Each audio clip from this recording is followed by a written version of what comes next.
জীবনে আমরা যত চেষ্টাই করি না কেন সবকিছু কিন্তু আমাদের মন মতো কিংবা প্ল্যান অনুযায়ী হয় না। ভাগ্যে যা আছে সেটাই মেনে নিতে হয়। কেন এই কথা বলছি আজকে সেটাই এই ব্লগে শেয়ার করতে থাকবেন। হ্যালো, আসসালামু আলাইকুম everyone, this is Lamis and welcome to Lamis and Shovons. আজকে সকালটা কিন্তু আমার শুরু হয়েছিল বেশ ফুরফুরে মেজাজে। যেহেতু আগের দিন আমার বার্থডে ছিল, সেই বার্থডে উপলক্ষেই কিন্তু আমার হাজবেন্ড এই ফ্লাওয়ার বুকেটা আমাকে গিফট করেছিল। আমার ননদ, আমার বোন নাবিলা সবাই আমাকে কিছু না কিছু গিফট করেছে।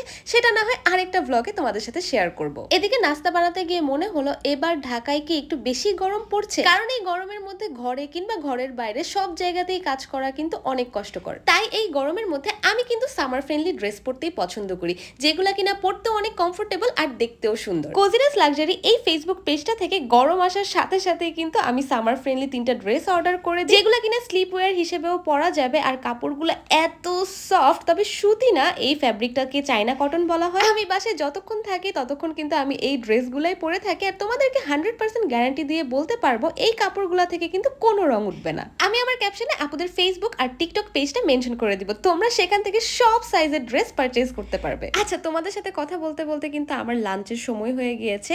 আর ভাত তরকারি খাওয়ার সময় যে জিনিসটা আমার অবশ্যই লাগবে সেটা হচ্ছে লেবু। লেবুর থেকে আমার বেশি মজা লাগে লেবুর চুলকা বা ছিলকা, যেটাই বলো না কেন, এটা ছাড়া আমার ভাত খাওয়া একদম ইনকমপ্লিট। ও বাই দ্য ওয়ে, আজকে কিন্তু আমার আর আমার হাজবেন্ড শোভনের একটা স্পেশাল প্ল্যান আছে। সেটা হচ্ছে অনেক দিন ধরে আমরা ডেটে যাই না, তাই আজকে ডেট নাইটের প্ল্যান করেছিলাম। তাই তড়িঘড়ি করে সন্ধ্যা হতে হতেই কিন্তু আমি রেডি হওয়া শুরু করে দিলাম। আমার হাজবেন্ড আমাকে এখানে ফলস আইল্যাশ লাগাতে হেল্প করছিল। আর মাশাআল্লাহ দেখো আকাশটা এত সুন্দর লাগছিল আজকে। আর তোমাদের সাথে তো অলরেডি আমি লাস্ট ব্লগে শেয়ার করেছি যে ইদানিং শাড়ির প্রতি আমার অন্যরকম একটা ভালোবাসা কাজ করছে। তাই আজকে বের হওয়ার সময় ঠিক করলাম আম্মুর একটা শাড়ি পরে আজকে বের হব। সচরাচর ব্ল্যাক কালারে তেমন কিছু আমি পরি না, তবে এই শাড়িটা মানে আম্মুর এই ব্ল্যাক কালারের শাড়িটা আমার অনেক পছন্দের। তবে বের হওয়ার পরে আমার মনটা এত খারাপ হয়ে গেল। আমরা যখন বের হচ্ছিলাম তখন আকাশ একদম পরিষ্কার ছিল, কিন্তু বের হওয়া মাত্র এই রকম ঝুম বৃষ্টি নেমে গিয়েছিল। তো কি আর করার, ভাগ্যে যেটা আছে সেটাকে তো অবশ্যই মেনে নিতে হবে। তবে আমি আর আমার হাজবেন্ডও কিন্তু দমে যাওয়ার পাত্র পাত্রী নয়। আমরা ওয়েট করেছিলাম বৃষ্টি শেষ হবার পর আমরা কাছাকাছি একটা রেস্টুরেন্টে গিয়েছিলাম। যদিও বা আজকে আমাদের এখানে আসার কোনো প্ল্যানই ছিল না, তবে কথায় আছে না, নসিবে যেই জায়গা লেখা থাকবে সেখানেই কিন্তু আমাদের টেনে নিয়ে যাবে। তবে হ্যাঁ, একটা কথা কিন্তু একদম সত্যি, সেটা হচ্ছে ঘুরতে যাওয়ার সময় কোন জায়গায় যাচ্ছি সেটার থেকেও বড় ব্যাপার হচ্ছে আমরা কার সাথে যাচ্ছি। যেহেতু আজকে আমি আমার হাজবেন্ডের সাথে বের হয়েছি, আমি তো সুপার ডুপার হ্যাপি ছিলাম। বৃষ্টির কারণে ও যদি আমাকে এখানে না নিয়ে এসে বাইকে ঘুরিয়ে স্ট্রিট ফুডও খাওয়াতো, তাতেও কিন্তু আমি একই রকম খুশি হতাম। আচ্ছা, রেস্টুরেন্টে ঢুকে একটু ছবি টবি তুলে আমরা বেশ টায়ার্ড হয়ে গিয়েছিলাম আর ঝটপট চলে আসলাম খাবার অর্ডার করতে, কারণ অর্ডার করার পরেও কিন্তু 15 থেকে 20 মিনিট সময় লাগে যে কোনো রেস্টুরেন্টে। তো আমি আর আমার হাজবেন্ড মিলে এখানে ডিসাইড করছিলাম যে আমরা ডিনারে কি কি খাবো। অর্ডার দেওয়ার পর আমি কিন্তু আমার হাজবেন্ডকে নিয়ে আবার বের হয়ে যাই। আমার কথা হচ্ছে যেহেতু আজকে সুন্দর করে সেজে গুজে এসেছি, ছবি আর ভিডিওতে তো অবশ্যই আমাকে ভালো লাগতে হবে। আর তোমরা আমাকে কমেন্ট করে জানিও তো এই কালো শাড়িটা পরে আমাকে কেমন লাগছে আজকে। মজার বিষয় হচ্ছে আমরা যখন রেস্টুরেন্টের ভিতর ঢুকে যাই তখন কিন্তু ওয়েদার আবার ভালো হয়ে যায়, মানে একদম ফকফকা ওয়েদার, কোনো ঝড় বৃষ্টির ছিটে ফোটাও নাই।